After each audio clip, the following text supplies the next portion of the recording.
Salut à tous les colibris. Alors aujourd'hui des informations un peu disparses mais importantes des États-Unis et également de la France, mais surtout en réaction à l'élection de Donald Trump.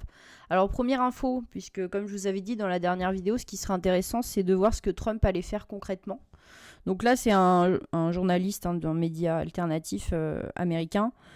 Bon je vous le traduis, mais en gros Donald Trump planifie de lancer des forces spéciales pour cibler le géant, hein, le trafic d'êtres humains géant, les réseaux de trafic d'êtres humains géants, contrôlés par les démocrates et le système des Nations Unies. Il faut savoir que moi, c'est quelque chose que je dénonce en France particulièrement. J'ai beaucoup milité là-dessus, mais la plupart de nos élus font comme si ça n'existait pas. D'accord. Donc ils viennent dire, ils se font croire que ce sont de bonnes personnes, mais dans les faits, ils taient certaines affaires. Donc voilà, donc Trump avait déjà fait ça lors de sa précédente élection, quand il avait été élu, et il avait fait libérer beaucoup de personnes. Il y a des vidéos là-dessus, notamment il y avait eu celui qui dirigeait les forces spéciales qui avait fait une interview pour expliquer ce qu'il avait vu et comment ils avaient libéré les personnes qui étaient dans ces réseaux. Donc là, la vidéo, je ne vais pas vous la mettre parce que c'est en anglais déjà, mais faut savoir qu'il y a beaucoup d'enfants dans ces réseaux-là, mais il n'y a pas que des enfants, il y a aussi des hommes et des femmes adultes qui sont dans ces réseaux. Donc voilà, une des premières décisions de Trump, ça va être de lutter contre ces réseaux de trafic d'êtres humains, ce qui est une très bonne chose. Il faut savoir que ça existe. Alors je sais que c'est pas facile, il y a beaucoup de gens, ils pensent qu'on ment, voilà. Que je sais que c'est dur de croire ça, parce qu'on se dit non, c'est pas possible que des gens fassent ça. Eh bien si. Si c'est possible, ça existe. Et Donald Trump lance un pavé dans la mare. Et j'espère, normalement, il devrait vraiment lutter efficacement contre ça. Et c'est une des rares personnalités politiques, même si je compare avec la France, hein, qui dénonce ça et qui veut vraiment lutter contre ça. Moi, c'est ce que je vois. Et déjà, c'est un message d'espoir. Et j'espère qu'il va faire libérer beaucoup de personnes. Voilà. Donc, première info importante, pour moi en tout cas. Il faudrait que la même chose se produise en France. Puisqu'il faut savoir que ce réseau-là est aussi impliqué en France. Alors, est-ce que l'action de Donald Trump va aller jusqu'à la France ? À mon avis, il va d'abord s'occuper des États-Unis, ce qui est tout à fait normal. Mais bon, on verra à l'avenir ce que ça va donner, mais déjà, c'est très positif. Alors deuxièmement, les médias américains qui ont encore du mal à réaliser l'élection de Donald Trump, voilà la propagande anti-Trump qui commence. Donc là aux États-Unis, j'ai mis qu'un exemple. Donc là on a la première couverture d'un magazine qui est très connu, qui s'appelle Vanity Fair aux États-Unis. Donc vous voyez déjà on met l'image de Donald Trump, on met pas une image très belle de lui, on va dire, hein, on va pas se le cacher. Donc là, voilà, ils mettent une liste de tout ce qu'il a fait, toutes les choses mauvaises qu'il a fait, et à la fin, ils disent encore 4 années. Et ils précisent quand même que c'est le 47e président américain. Mais bon, en gros, ils ont du mal à avaler la pilule et ils essayent déjà de le dénigrer. Voilà. Bien sûr, ils vont pas mettre combien de personnes il a libéré dans son précédent mandat. Hein, combien de personnes qui étaient prises dans ces réseaux, il a fait libérer beaucoup. Ils mettent que en avant, vous voyez des choses négatives. Donc voilà, on avance. Donc sur les médias français. Donc là, on a Jacques Attali, hein, le grand donneur de leçons, qui à mon avis n'a pas vraiment de leçons à donner, vu son passé. Donc là, il dit, voilà, donc là je vais vous mettre l'extrait. Pour vous, à l'heure où l'on se parle, l'Amérique n'est plus une démocratie ? Oui, c'est pour ça que j'ai alerté dans cet article qui est paru dans les Échos, en effet, il y a plus de 2 ans, en disant commençons à nous y préparer. À l'époque, ça n'était qu'une hypothèse, et aujourd'hui, c'est une réalité. Malheureusement, on n'a pas fait ça, on ne s'y est pas préparé. On ne s'est pas assez préparé ? Non, pas du tout, on ne sait pas. Alors voilà, déjà, les États-Unis ne sont pas une démocratie. Donc eux, en fait, c'est une démocratie que quand le vote va dans leur sens. Hein. Tout simplement. La démocratie, c'est aussi accepter le vote des gens. Si les gens, ils ont voté pour Trump, va falloir l'accepter, monsieur Attali. L'Amérique est une démocratie. La démocratie, c'est le peuple qui dirige et qui élit ses souverains. Donc, c'est pas la démocratie dévoyée que vous prenez, qui est, non, la démocratie, il faut que ça aille toujours dans mon sens. Voilà. Et deuxièmement, il dit qu'on n'a pas pu se préparer. Bon, moi, je vous ai dit dans la dernière vidéo que j'avais acheté du Tesla. Pourquoi ? Même, il y avait une vidéo d'avant, je vous avais dit, il y a une grosse vague Trump. Vous voyez sur les réseaux, sur tous les instituts de sondage, etc., que Trump était vraiment, qu'il y avait vraiment un grand vent, une grosse vague pour Donald Trump, quoi, cette année. Alors, c'est sûr, les médias français qui faisaient de la désinformation, on fait comme si, Trump, il est passé, on est surpris. Mais c'est juste des médias de propagande. À un moment, on peut pas... parce que après, je vais vous montrer c'est du Macron.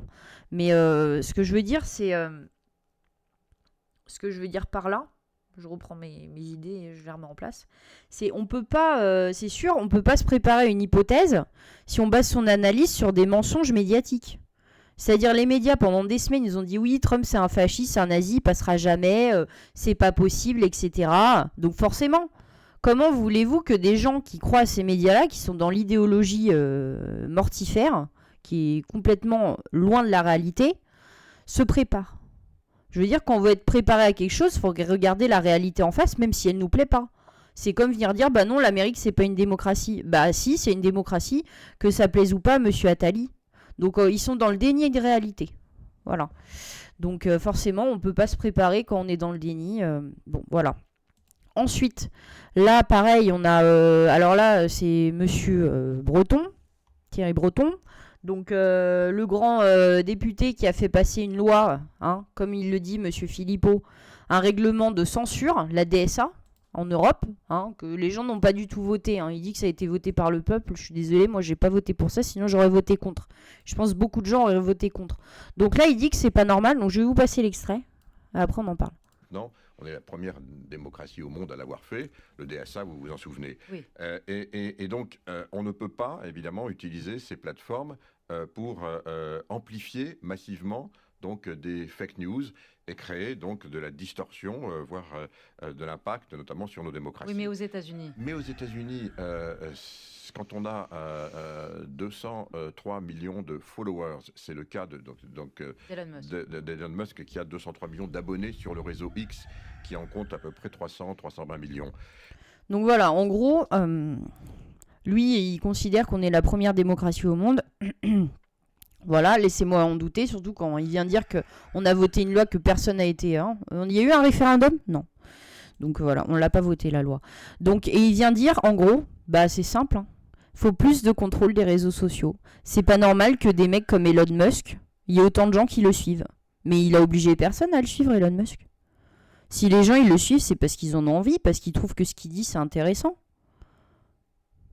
Donc c'est lui qui va nous dire demain qu'il faut suivre, qu'il faut écouter. Donc moi c'est pareil, là ce que je vous fais, là cette vidéo, comme il dit, c'est une fake news pour lui. Ou c'est juste une information qui va pas dans son sens. Parce que je suis pas d'accord avec ce monsieur. Voilà. Ensuite, Macron. Ça nous paie. Alors Macron, je vais pas vous passer l'extrait parce que c'est comme d'habitude, c'est du Macron, c'est un peu de la langue de bois, c'est très chiant à écouter. Voilà, on va pas se mentir. Donc là, il dit qu'en gros, comme les États-Unis vont plus apporter leur soutien pour la guerre en Ukraine, oui, forcément. Trump ne fait pas de guerre. Trump, il arrête les guerres. Donc il l'a dit, il va arrêter la guerre en Ukraine. Donc comme Macron, il sait que les États-Unis seront plus là pour soutenir la guerre en Ukraine, et comme ils sont encore dans une position belliciste, il dit que c'est à nous, les Européens, pas les Français, il parle que d'Europe. La France n'existe déjà plus dans son langage. Donc il dit juste à un moment le repli nationaliste. Voilà comment il parle de la France de manière détournée. C'est le seul moment où il parle de la France. Donc pour lui, l'Europe doit se préparer seule à défendre ses intérêts. Donc il faut armer l'Europe, il faut etc. Puisque on a trop compté sur les États-Unis pour ça, etc. Donc maintenant, comme on sera plus, il y aura plus les États-Unis derrière nous pour pousser à la guerre, armons-nous. Non, Macron, non, arrête. C'est bon, pense paix, pense printemps. C'est ce qui sortait pendant son élection, pensez printemps. Pense printemps, Macron, pense à la paix, pense aux petits oiseaux. Pas besoin de faire d'armes, pas besoin de... Non, t'envoies des diplomates efficaces, qui sont pro-paix et pas pro-guerre. Et voilà, tu règles le problème. Si tu veux que la France brille à l'international, plutôt que de laisser Trump faire la paix en Ukraine, vas-y, Vas-y, toi, va faire la paix en Ukraine. Plutôt que de vouloir encore nous faire des taxes pour envoyer des armes là-bas et pour soutenir un État, franchement, qui est très corrompu. Hein. D'ailleurs, Zelensky n'est même plus président, officiellement. Il est censé y avoir des élections, mais il utilise le fait que l'État est en guerre, que l'État ukrainien est en guerre pour se maintenir. Bref. Donc voilà, Macron, je vous passerai pas si vous voulez voir ce qu'il dit. Bon, vous pouvez y aller, moi, j'ai déjà écouté une fois, ça me suffit. Donc deuxièmement, encore du Macron. Bon, allez, là l'extrait est assez court, je vais vous passer un petit peu. Le monde est fait d'herbivores et de carnivores. Si on décide de rester des herbivores, les carnivores gagneront. Donc voilà, en fait, il faut devenir des carnivores. Donc on a été des herbivores, voilà, on mange de la salade, bah va falloir bouffer de la viande, quoi. Donc en gros, va falloir sortir les crocs, va falloir être plus agressif. Mais arrête Macron, stop. Pourquoi tu veux être agressif? C'est pas comme ça que tu te feras respecter la France, que t'aideras les Français. You, t'es président de la France. La paix. La paix, le commerce, et voilà, des accords commerciaux, etc. Stop. Déjà la guerre avec larvée avec la Russie, la guerre économique larvée avec la Russie, ça fait énormément et augmenter le prix de l'électricité dans notre pays. Alors déjà, on avait une industrie qui n'était pas compétitive. Là, c'est très très très compliqué, voilà, pour beaucoup d'entreprises. Donc stop Macron. À un moment, ces gens-là, faut qu'ils arrivent à faire marche arrière. C'est pas possible. Faut qu'ils arrêtent. Sinon, on va dans le mur. Hein. On va dans le mur. Hein. Donc, alors, qu'est-ce que je voulais montrer? Ah oui, celui-là. Alors lui, voilà, c'était juste, c'était pendant la soirée de l'élection. C'était, je sais plus sur quel média, c'est un média français, TMC, voilà. Je peux vous couper, il y a Trump qui remporte l'Ohio. Voilà, c'est les chiffres définitifs. Voilà, juste, c'est énorme, c'est un swing state. Oui, là, ils ont l'air malheureux. Hein. C'est un signe de plus 167, 109. qui montre que Donald Trump est sur une autoroute. Pour Et la barre qu'il faut 270. atteindre, c'est 270. Excusez-moi, je vous ai coupé, Christopher. Donc, économiquement parlant, il se passe quoi ici? Alors, globalement, le gros risque, c'est si Trump agite trop les marchés, parce qu'effectivement, il y a une inquiétude sur son positionnement économique sur le long terme, on peut tout à fait s'attendre qu'en Europe, en termes de répercussions, ça voudra dire une croissance qui sera plus faible, y compris en France. Alors, ce sera une horreur économiquement parlant si Trump passe. Bon, bah c'est simple, voilà, des choses réalistes, on va regarder les graphiques. Donc là, je vous ai mis à droite le CAC 40, donc c'est l'indice français, et à gauche le S&P 500. Alors le S&P depuis l'élection de Trump, donc vous voyez mardi là, 5 novembre, le S&P, il a explosé, il a pris 3,8%, ce qui est énorme pour ce genre d'indice. Donc voilà, et le S&P 500, c'est les 500 plus grosses entreprises américaines. Donc voilà, le 3,8% depuis l'élection de Trump. C'est pas redescendu. Donc déjà, tous les indices américains ont explosé à son élection. Donc c'est vrai que si ça explose, c'est qu'économiquement parlant, c'est pas fiable.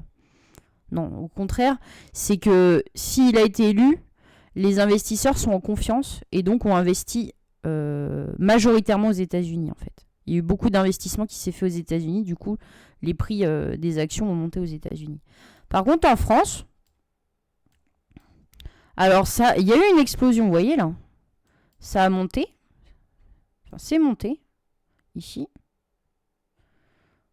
Bon là, c'est un peu stagné, mais la journée du mercredi, on arrive là. Vous voyez, il y a une grosse bougie là haussière. Bam. De 46%. Alors peut-être que l'indice américain a impacté l'indice français, mais par contre après, on est redescendu.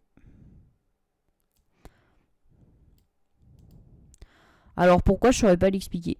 Mais peut-être parce que le président Macron et la presse occidentale, enfin, et tous les politiques occidentaux, sont encore dans le déni. Et plutôt que d'affronter la réalité, voilà, ils continuent à dire va falloir continuer à investir en Ukraine pour ce qui va encore augmenter le prix de l'énergie, les taxes et tout, etc. Et les investisseurs, ils se sont dit il n'y a pas une réaction. Malgré des éléments très positifs, il n'y a pas eu de réaction de l'Europe, ou si ce n'est, va falloir faire sans les États-Unis, va falloir sortir les crocs. Il faut savoir que l'économie américaine est très forte. Hein. Donc plutôt que de marcher avec eux, il va falloir sortir les crocs et commencer. Donc vous voyez, c'est redescendu. Bon. Donc j'aimerais conclure sur Elon Musk, puisque voilà, je l'aime bien. Donc Elon Musk, c'est une vidéo qu'il met là, qui est quand même pas mal. Un petit montage où il explique. C'est un peu la même démarche que j'ai en fait.